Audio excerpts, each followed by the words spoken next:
آپ کو اہم خبر سے آگاہ کر رہے ہیں۔ سپریم کورٹ میں 9 مئی واقعات میں ملوث سویلینز کے ٹرائل کے معاملے پر اہم پیش رفت ہوئی ہے۔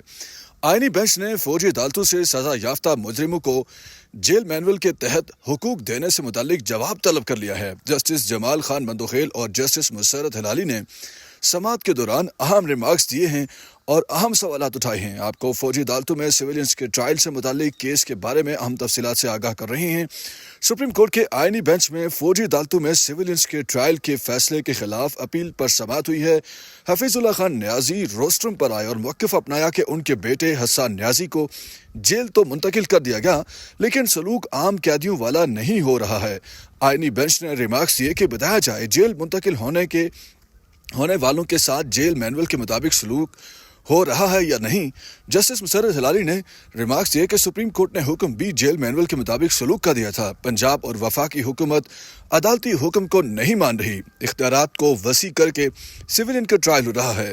سوال یہ ہے کہ سویلینز کا ٹرائل ہو سکتا ہے یا نہیں۔ آپ کو ایک بار پھر اہم خبر سے متعلق آگاہ کر رہے ہیں کہ سپریم کورٹ کے آئینی بینچ نے پنجاب حکومت سے فوجی عدالتوں سے سزا یافتہ مجرموں کے حوالے سے رپورٹ طلب کر لی ہے۔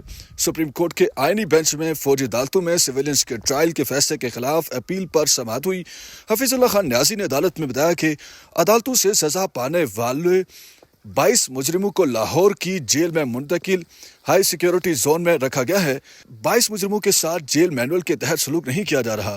جسٹس محمد علی مظہر نے قرار دیا کہ یہ انڈر ٹرائل قیدی نہیں ہیں، انہیں تو سزائیں ہو چکی ہیں۔ آرمی ایکٹ کا نفاذ جرائم پر ہوگا جو آرمی ایکٹ میں ہے۔ سربراہ آئینی بینچ جسٹس امین الدین خان نے ریمارکس دیے کہ پنجاب حکومت حفیظ اللہ نیازی کی شکایات کا جواب دے۔ حفیظ اللہ نیازی نے عدالت میں بتایا کہ 2 سال اور 10 سال سزائیں تو سنا دی گئیں، لیکن تفصیلی وجوہات فراہم نہیں کی گئیں۔ جسٹس جمال خان مندوخیل نے ریمارکس دیے کہ وزارت دفاع کیا ایگزیکٹو ادارہ ہے؟ ایگزیکٹو کے خلاف کوئی جرم ہو تو کیا خود جج بن کر فیصلہ کر سکتا ہے؟ آئینی بینچ نے فوجی عدالتوں سے سزا یافتہ مجرموں کو جیل مینول کے تحت حقوق دینے سے متعلق جواب طلب کر لیا۔ عدالت نے پنجاب حکومت سے سزا یافتہ مجرموں کے حوالے سے رپورٹ بھی طلب کر لی۔